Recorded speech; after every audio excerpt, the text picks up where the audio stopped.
and apply this in my outer corner. Hey guys, welcome back. So got a video for y'all today all about this palette right here. This is the Bad Habit Divine palette.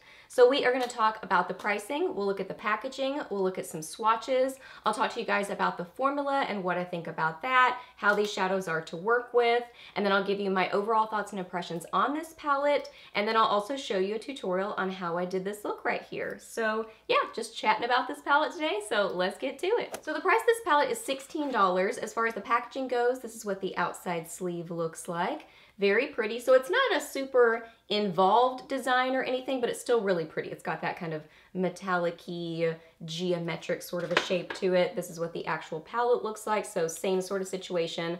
The letters feel like they're maybe slightly raised and or dipped in, but you know, not as much as some others, so that's just a little FYI about the lettering. Inside, it's nice and sturdy feeling too, like other Bad Habit beauty palettes. Nice functional mirror in here. As far as what you get in here, you do get a nice collection of mattes and shimmers, and there are regular metallic-y shimmery shades, and then there are quite a few, and we'll talk about this more when we talk about formula. There are quite a few loosely packed shimmery shades in here, like these up here. You can see kind of the situation going on with them. There are quite a few of those in this palette, but overall theme and color scheme and look to this palette is neutral, but also kind of jewel toned, a little bit deeper. So I think this is going to be a really fun palette for cooler weather, for fall. It just has that kind of fall look to it to me, but really, I mean, this would work any time of year, but that's kind of what I see when I look at it, just with those kind of jewel tones. So fun collection of colors, and I really do like the overall theme to this palette. Now for some swatches, starting with the top row of the palette. I'm gonna do my best with these names, but we will see how it goes. So this one is Thea, Freya, Ascension, Eos, Heretic, Gaia. Second row of the palette, this is Sacred, Poseidon, Hades, Enjoy, Hestia, and Ao.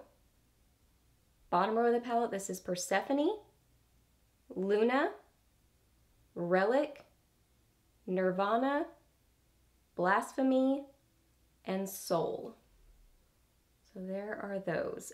Soul right here and Thea are super similar, like really, really close.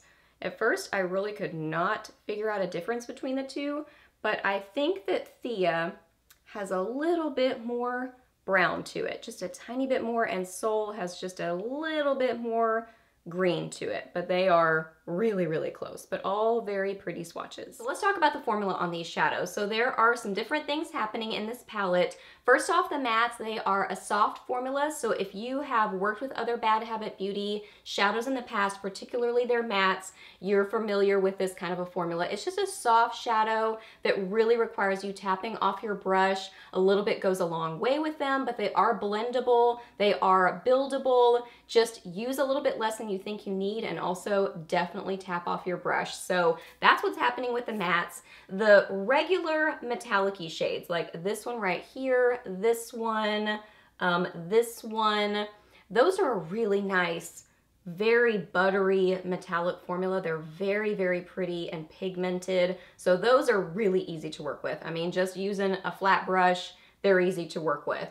But then you've got quite a few very loosely packed shimmery shades, like this one, this one, this one, these two especially, this one, they're just very loosely packed and they feel very delicate, especially those top few that I pointed out.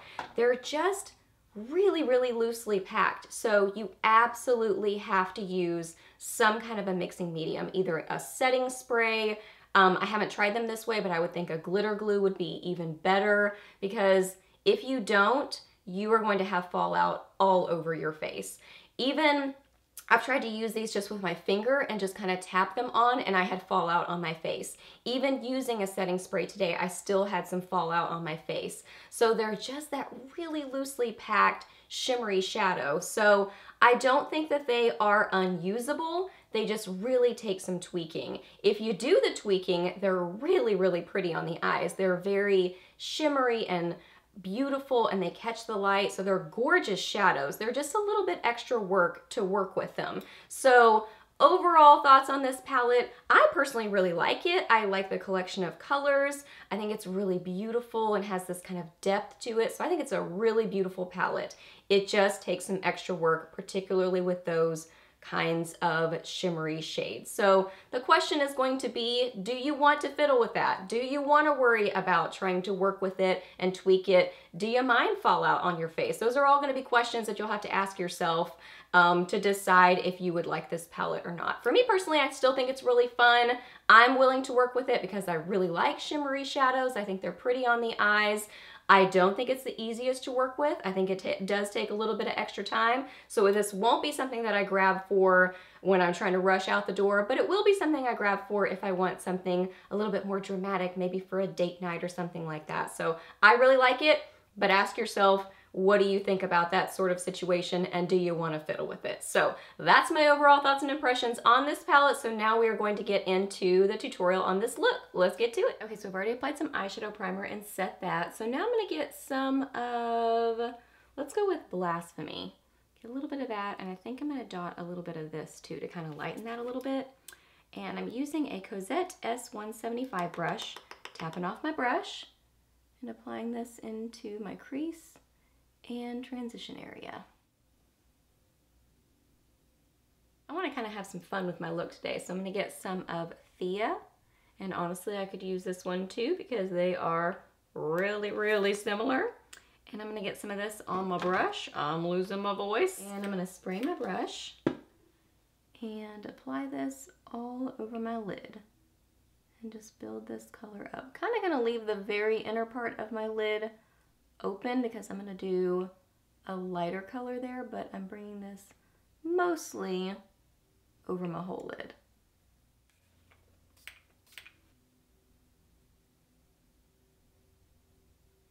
Doing a little bit of blending real quick.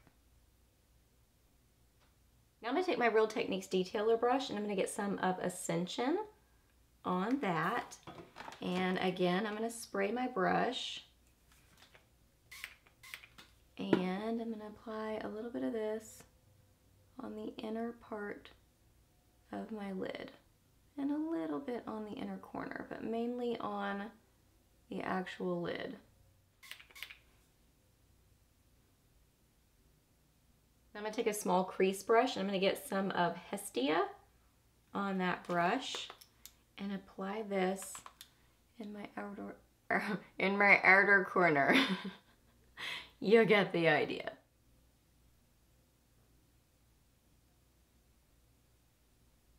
And I really don't want to lose that green, so I'm going to get some more of that. And again, spray my brush. And I'm just going to apply a little bit more of that in the middle of my lid. I really want it to still look like that duochrome, not really duochrome, but super metallic green. Now I'm going to apply some liner and mascara to my upper lash line and upper lashes. I'm going to use my Laura Geller Incredible Waterproof Gel Eyeliner Pencil in Brown Eyed Girl and my IT Cosmetics Superhero. So I'll do that and I'll be right back. Okay, went ahead and applied some concealer and powder also. So now for my lower lash line, I'm going to get some of Persephone on a small brush. This is a BH Cosmetics number 10 brush. And I'm definitely going to tap off my brush and then lightly apply this along my lower lash line. Just kind of bringing out that burgundy purpley color from our outer corner on our upper lash line.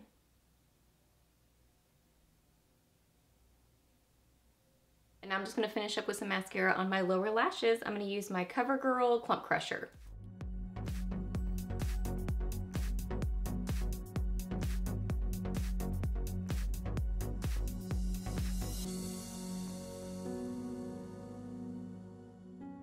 Alright guys, so that wraps up this video. So hope that you really enjoyed it and hope it was helpful for you. Please do a thumbs up if it was. Let me know down below what you think about this palette. If you own it already, what are your thoughts and opinions? Or if you've just looked it up online, what are you thinking about it? Ask me any questions that you have. I'm happy to answer those. Please subscribe to my channel if you're not already, and I'll see you in my next video. Bye!